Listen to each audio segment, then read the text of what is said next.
All right, so get this. Today, we are taking a deep dive into something pretty wild. Yeah. We're talking 14 signs that you might be ignoring. And let me tell you, these signs could really have an impact on your life, like your big picture journey. It's definitely some thought-provoking material. Oh, yeah. But instead of then all theological about it, we're going to break down these signs by looking at the psychology and emotional states behind them. Right. It's kind of like we're diving deep into the stuff that might be brewing under the surface, those anxieties and desires we all have. Okay, I'm with you. So sign number 1 is restlessness of the soul. The source connects inner turmoil with being spiritually out of whack, even quoting John 14.27 about how true peace is a gift, a divine gift. It's interesting to me how this whole inner turmoil thing connects to our basic human need for purpose and meaning. We all feel this to some extent. It's like that existential angst, that kind of unsettling feeling you get when you think about our existence. Why are we even here? Where do we fit in? Yeah. And it's this angst that often pushes us to find fulfillment, whether it's in our relationships, our careers, things we're passionate about, or even through spiritual exploration. Okay, so you're saying this restless feeling, this existential angst. It's not just me being weird. It's actually part of us. Right. Wow. That makes me think, how can we use that energy, that kind of yearning for something more in a way that helps us? Now, that is the question, and this source seems to be saying that this restlessness might be a signal, something needs to change. It's not just about toughing it out, but seeing it as something that can help us grow.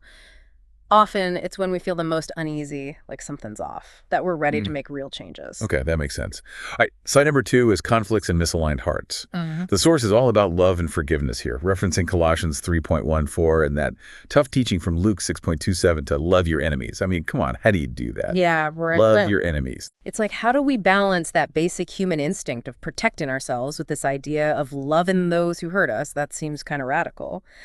But the source is pointing to forgiveness as the key. And it's not just a suggestion, right? Right. It's more like a command, a fundamental thing we got to do for our own good. Exactly. And there's a ton of research that backs that up. Holding on to anger, all that resentment, can be really toxic, mentally and physically. There's a saying that kind of sums it up. Holding on to anger is like drinking poison and expecting the other person to die. Oh, it's heavy. Right. I mean, think about it. When you're holding on to anger, it weighs you down. It messes with your mood, your relationships, even your health. But forgiveness, that's like finally putting that weight down. It doesn't mean what happened was okay, but it helps you move on freely. You got it. Forgiveness is all about freeing ourselves from the burden of pain and anger. All right, next up, sign number 3, spiritual silence. Our source uses Isaiah 55.6 to say that we got to seek something bigger than ourselves while we still can. There's urgency there. What's interesting is that they present this spiritual silence not as just a quiet time, but an active choice to turn away from something. It's like ignoring an important phone call. Yeah. It makes you wonder if this whole tuning out thing, spiritually speaking, is happening more these days. With the world screaming for our attention all the time. We're bombarded with stuff, It's like we're programmed to avoid silence. That's a great point. It shows how crucial it is to make time for reflection, for connecting with something beyond ourselves. Whether it's through traditional practices or just spending time in nature, quieting our minds, it can be incredibly restorative. It's like hitting that reset button. Okay, on to sign number 4, and this one's a bit tougher. The value of despair. The source actually frames despair using Psalm 42.11 as a potential turning point, not just a bad thing. It can lead to relying more on something bigger than ourselves. This touches on that dark night of the soul idea. Many spiritual traditions talk about it. It's that time of intense questioning, doubt, even despair that surprisingly can lead to a spiritual breakthrough. Okay, but this is serious stuff. And if you're out there and you're wrestling with these feelings, please reach out for help. There's absolutely no shame in that. Couldn't agree more. But the point the source is making is that sometimes in those really dark moments, we're more open to seeing things in a new way. It's true. Like when your eyes adjust to the dark, you start noticing things you couldn't see before. Yeah. Okay, on to sign number 5, the ignored voice. That gut feeling. The source is saying that's a way for a higher power to guide us, even referencing John 16.19. This fits perfectly with what we know about intuition. In psychology, we talk about somatic markers. They're basically bodily sensations that pop up in certain situations, like a gut feeling that something's not right, even if you can't explain why. Okay, you said somatic markers. Can you give an example? Like, have you ever had that feeling where your body's saying no, but your mind's saying yes? Totally. I've ignored that inner voice so many times, and I always ended up regretting it. It's like intuition is a compass, but sometimes we just don't trust it. I think a lot of people listening can relate to that. Sign number 6 goes back to forgiveness, but with a twist. The weight of refusal. They're saying forgiveness isn't a choice, it's a command, citing Matthew 6.114 and how it links to our spiritual well-being. What's fascinating here is this idea that refusing to forgive doesn't just hurt the other person, it hurts us too. It's like carrying around this heavy weight that drags us down. Yeah, it's not easy to just let go of that weight, is it? Forgiveness is tough, especially when you've been hurt badly. No, it's not. But what the source is saying is that holding on to grudges has a real cost. Right. We get trapped in this cycle of anger and resentment. Okay, side number 7 is all about the seduction of earthly treasures. They quote Matthew 6.1-20 here, warning us about putting material wealth above treasures in heaven. This says a lot about consumerism, how we get caught up in chasing stuff. There's this thing called hedonic adaptation in psychology. It's basically the idea that we get used to new things fast. Then we need even more to feel that same level of satisfaction. It's like a treadmill we can't get off. So maybe instead of chasing the next big thing, we should be investing in experiences, in relationships. Aren't those the things that really make life richer? Absolutely. And those are the kind of treasures that no one can take away from you. Right. Okay, on to sign number 8, the crisis of compassion. They connect compassion to knowing something greater than ourselves, using Matthew 25.35 and 1 John 4.8. This goes back to the roots of empathy, this idea that compassion is literally wired into us. It's part of what makes us human. It's interesting that they say a lack of compassion is a sign of being disconnected from something bigger than ourselves. It's like we're losing a core part of our humanity. You know, you're right. Right. And that disconnect has a ripple effect on society. Without compassion, we become more isolated, less willing to help those in need. We lose that sense of shared humanity that binds us together. You know, talking about community makes me think of you out there listening right now. Even though we're not physically together, I hope you feel like you're part of this with us. That's the power of sharing ideas, right? It really is. Yeah. And sharing these ideas can actually inspire action. Maybe after this, you could do a random act of kindness for someone. Nothing big, just something to make someone's day a little brighter. A compliment, holding a door open, even just a genuine smile. I love that challenge. Yeah. All right, let's tackle sign number 9, confronting fear. The source uses to Timothy 1.7 to remind us that we weren't given a spirit of timidity, being timid. I think fear is something we all deal with. It's natural. Right. But the source seems to be saying that fear can stop us from living fully, embracing all that life offers. It makes me think about the difference between rational fear, like the kind that keeps you safe, and irrational fear, the kind that paralyzes you. Like being afraid of heights on a cliff makes sense, but being afraid to speak up in a meeting, that might stop you from sharing a brilliant idea. Yeah, it's a good distinction. We need to recognize which kind of fear we're dealing with. There's so much to be afraid of these days, and it's easy to get caught up in worry. But the source reminds us that we have a choice in how we respond to fear. We can let it control us, or we can face it head on. Sign number 10 brings us to the danger of isolation. The source uses Hebrews 10.25 to highlight the importance of community. This speaks to that deep human need to connect, to belong. We're social beings by nature, and we do better in communities where we feel supported, loved. And there's so much research now showing the negative impacts of isolation on both our mental and physical health. It's not just about feeling lonely, but about how it actually affects our well-being. For sure. We need connections for support, for that sense of belonging, and to share our experiences, good and bad, with people who understand. All right, let's move on to sign number 11, the mire of pessimism. The source uses Jeremiah 29.11 as a reminder that there are good things planned for us, even when things look bleak. You know, it's so easy to fall into negative thinking, especially with all the bad news we see. But what the source is getting at is that pessimism can become a self-fulfilling prophecy. If you expect the worst, you're more likely to experience it. It's funny because there's a whole field of psychology called positive psychology dedicated to studying the power of positive thinking. And it's been shown that optimists tend to be happier, healthier, and more successful. I want to challenge everyone listening. Try reframing a negative thought into a more hopeful one. See how a little shift in perspective can change things. Love it. Reframing those negative thoughts is huge. Okay, on to sign number 12, facing the void. The source uses Ephesians 2.10, focusing on the idea of predestined good works. This one goes right to that universal search for meaning and purpose. It suggests that each of us has unique talents and passions to bring to the world. That we can make a positive impact in our own way. It's like Viktor Frankl's idea of logotherapy, which basically says finding meaning in life is a major driving force. I love that. It's about discovering those gifts we have and using them to make the world better. Absolutely. And sometimes the path to finding our purpose isn't a straight line. It might take some trial and error, exploring different things, experimenting, before we find what truly clicks with us. Sign number 13, light in the darkness. They use 1 Thessalonians 5.9 to emphasize that there's a higher power actively working to restore things, even when things are dark. It's a powerful message of hope, of resilience, even in the face of tough times. There's this concept called post-traumatic growth, where people actually go through positive changes after experiencing challenges. We all have stories of overcoming obstacles and coming out stronger on the other side. Sometimes it's those very challenges that help us grow and discover what we're really made of.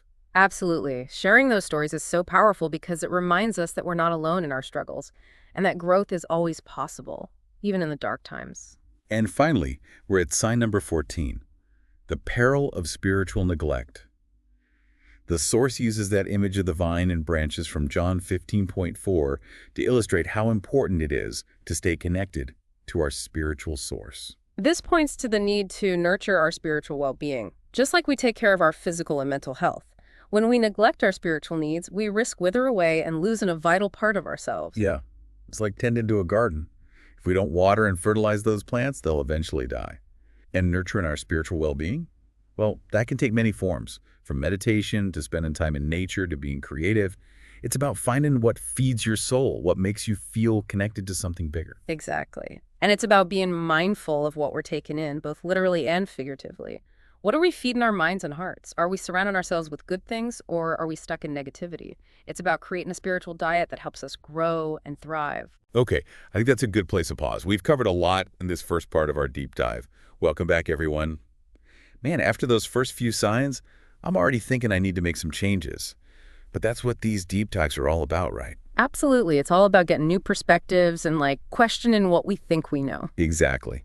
So let's keep going. We were talking about how important it is to take care of our spiritual well-being, like a garden that needs constant attention. But there's a lot more to unpack here. Oh, yeah, for sure. Each of these signs is like a doorway to understanding ourselves better and how we fit into the world around us. Totally. So let's jump back into those 14 signs. One that really stuck with me was sign number 5, that ignored voice. That little nudge we get but often ignore. It's kind of wild, isn't it? We have this amazing tool, intuition, but we don't always trust it. Why do you think that is? Why do we doubt that inner voice so much? I think fear might be part of it. Sometimes our intuition pushes us towards things that feel kind of scary or uncomfortable, outside our comfort zones. So we hesitate, we second guess ourselves. I've definitely been there. It's like that better safe than sorry thing kicks in, and we end up talking ourselves out of something that could be incredible. Exactly. And we're also taught to prioritize logic and reason over intuition. Think things through, don't let your emotions get in the way. But sometimes our gut feeling is picking up on something our rational mind hasn't quite grasped yet.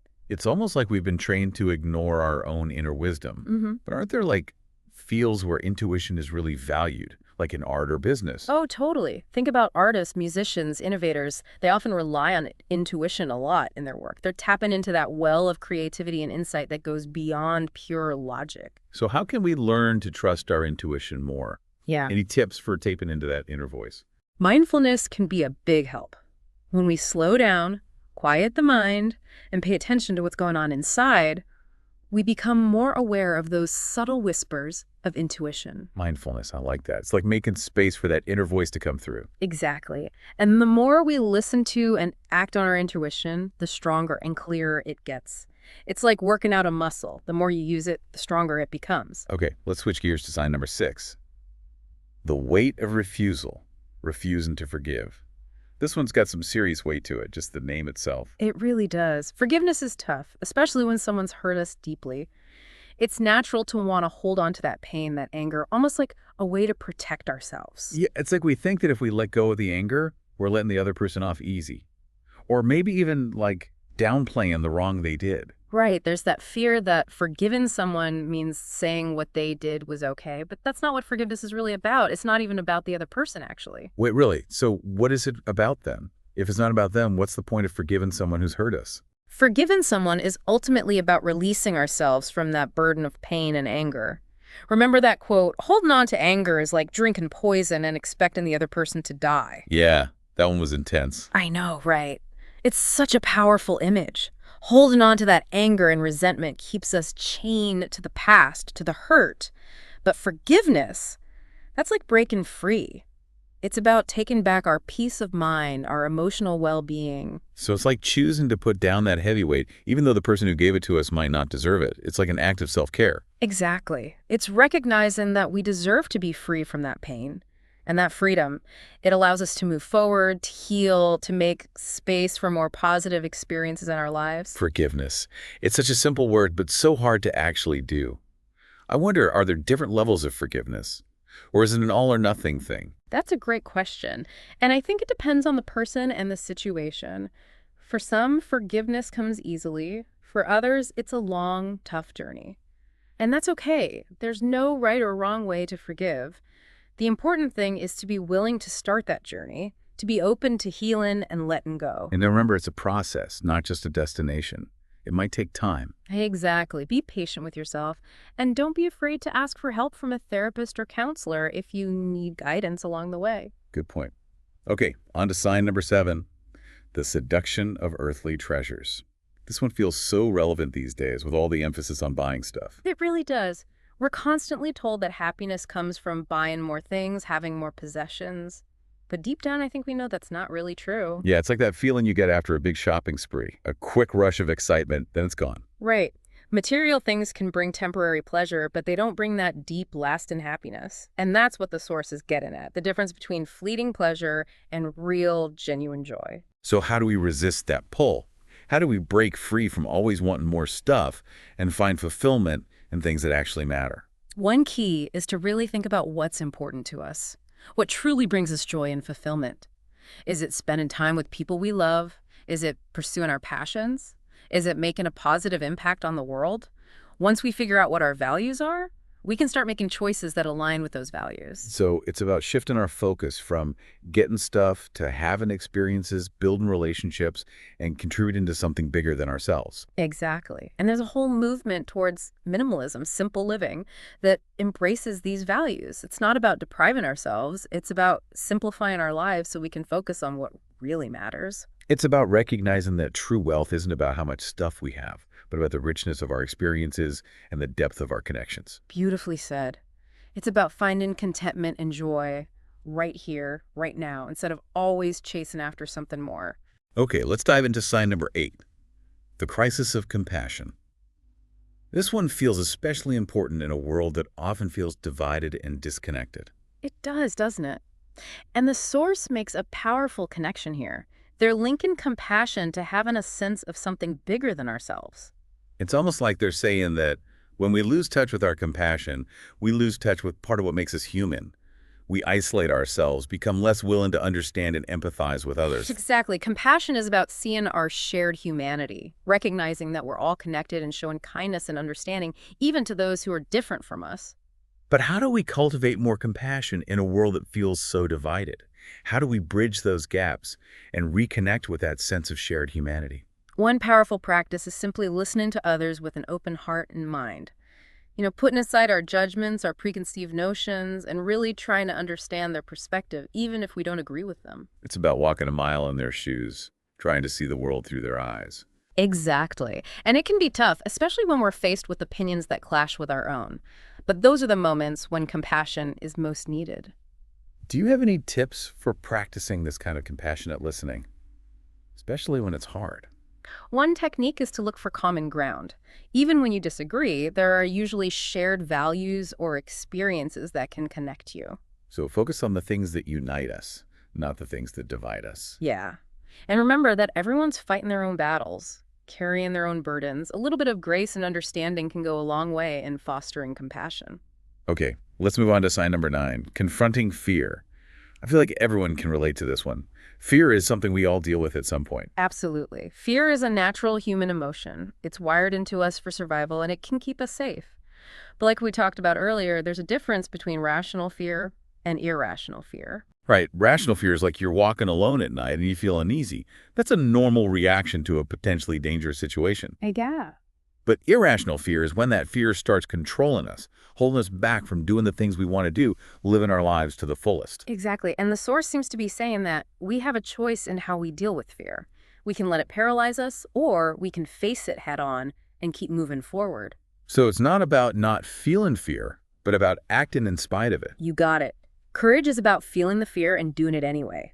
It's about stepping outside our comfort zones, knowing that growth and change often happen when we push past our fears. But how do we actually do that? Go from feeling paralyzed to taking action. One helpful thing is to break down our fears into smaller, more manageable chunks. Instead of looking at the big, scary picture, we can focus on specific actions we can take that feel less intimidating. Baby steps, huh? Gradually building our confidence. Exactly. And don't forget to celebrate those small wins along the way. Notice in our progress, even the tiny bits can help us gain momentum and overcome those bigger fears. I like that. Acknowledging our courage and resilience even in those small moments of facing our fears. Exactly. And remembering, we're not alone in this. Everyone feels fear. Sharing our experiences with others can help us feel supported and less isolated. I think that's a good place to take a break. We've covered a lot in this part of our deep dive. We'll continue our conversation in part 3, where we'll go deeper into those last few signs and talk about how these insights can help us live more fulfilling lives. Welcome back to our deep dive. It's crazy how much we've already talked about, but guess what? We're not done yet. We've got a few more of those thought-provoking signs to explore. Yeah, and each one seems to build on the last one, you know? It's like they're creating this map for personal growth, for figuring ourselves out. Okay, so let's pick up where we left off. Sign number 10, the danger of isolation. That one really got to me. It's so relevant these days. We're super connected online, but often feel disconnected in real life. It's a total paradox, right? Yeah. We're bombarded with info and connections through social media and all that tech, yet so many people are lonely. It's like we're surrounded by people, but still feel totally alone. Exactly. And we got to remember that as humans, we're wired for connection. We need those real face-to-face interactions. That's what nourishes us, what gives us that sense of belonging. So how do we fight this isolation thing? How do we build genuine connections when everything feels so fragmented? Well, it starts with being intentional about how we interact. Instead of mindlessly scrolling through social media, we can actually reach out to people, you know? Schedule a coffee date, go for a walk in the park, join a club or a group that interests you. It's about prioritizing those real-life connections that build community. Choosing quality over quantity when it comes to connections. Exactly, and being present in those interactions. Put the phone away, listen to what people are saying. Have those meaningful conversations that allow you to connect on a deeper level. Be there with the people you're with, not lost in your phone or distracted by everything else. Exactly. And remember, building community isn't just about us getting something out of it. It's about being there for others too. Listening, lending a hand, being a shoulder to cry on. Sometimes the smallest acts of kindness can make a huge difference. Okay, let's move on to sign number 11, the mire of pessimism.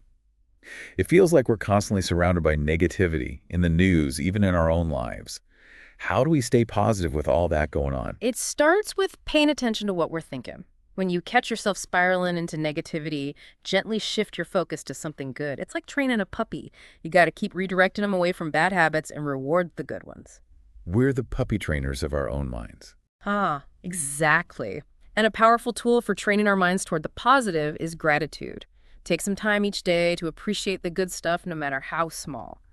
That can help shift your focus from what's wrong to what's right. It's like that saying, what you focus on expands. Focus on the bad, you'll see more bad. Focus on the good, and your whole outlook can change. Love it. Another thing you can do is challenge those negative thoughts. When you notice one creeping in, ask yourself, is this thought even true? Is it helpful? Is it kind? If the answer is no, let it go. Replace it with something more positive and empowering. It's about recognizing we have the power to choose our thoughts. Yeah. And our thoughts, they shape our reality. Absolutely. We're not stuck with our thoughts. We can choose to focus on the good, see the beauty around us, and believe in a brighter future. Okay, on to sign number 12, facing the void. This one's deep, man. It's about that universal search for meaning and purpose. It really is. And it's saying we don't need to be afraid of that search. We should embrace it. Often it's in those moments of questioning, of searching, that we stumble upon our true purpose. It's like a journey of self-discovery. We explore, experiment. Exactly. And our purpose doesn't have to be some big dramatic thing. It could be found in the simplest things. Yeah. Our relationships, our passions, or the way we contribute to our community. It's about finding what makes us come alive, what makes us feel engaged in the world. Right. And sometimes our purpose finds us when we're not even looking for it. It might pop up in a random encounter, a new hobby, or even just a simple act of kindness. The key is to stay open to possibilities, to trust that things are unfolding as they should, guiding us towards our true calling. Sign number 13, light in the darkness. This one feels so hopeful. Yeah. It reminds us how resilient humans are, how we can find hope even when things are tough. It's like they say, the sun is always shining, even behind the clouds. I love that. This sign is reminding us that even when we're going through hard times, there's always a chance for growth, for transformation. It's often in the darkness that we discover our strength, our resilience, our capacity for compassion. It's like those flowers that bloom in the most unexpected places. Pushing through cracks in the pavement, reminding us that beauty and growth can happen anywhere, even in the toughest spots. Absolutely. And it's important to remember that we're not alone in our struggles. There are people who care about us, who want to help us, who can guide us back to the light. So reach out, ask for help, let others be that source of light when we need it most. Yes. And don't forget the light inside yourself. We all have it. That spark of resilience, of hope, of love. Sometimes we just need to remember it's there. Let it guide us through. And last but not least, sign number 14, the peril of spiritual neglect. This one's kind of like a warning, right? Reminding us to take care of our spiritual well-being. Yeah, it's highlighting the fact that our spiritual selves need attention, just like our physical and emotional selves. When we ignore our spiritual needs, we end up feeling lost, disconnected, unfulfilled. So we got to make a conscious effort to do things that nourish our souls and connect us to something bigger. Exactly. Whether it's spending time in nature, meditating, doing yoga, reading spiritual stuff, getting creative, or just sitting quietly, find what works for you and make it a regular thing. It's about having a spiritual routine that feeds your soul, helps you feel grounded and connected. And it's about paying attention to what we're taking in, literally and figuratively. Are we feeding our minds with positive, inspiring stuff? Or are we dwelling on negativity and fear? Are we surrounded by people who support us or people who drain our energy? It's about creating a spiritual diet that nourishes us, kind of like we create a healthy diet for our bodies. That's a great analogy. Be mindful of what you're taking in and choose to nourish yourself with things that help you grow spiritually. Wow, what an amazing journey this has been. As we wrap up our deep dive into these 14 signs, I'm feeling both inspired and challenged. Inspired by the potential for growth and transformation we all have, and challenged to embrace the journey with courage, compassion, and a willingness to explore who we truly are. I feel the same way, and I think that's a beautiful thought to leave our listeners with.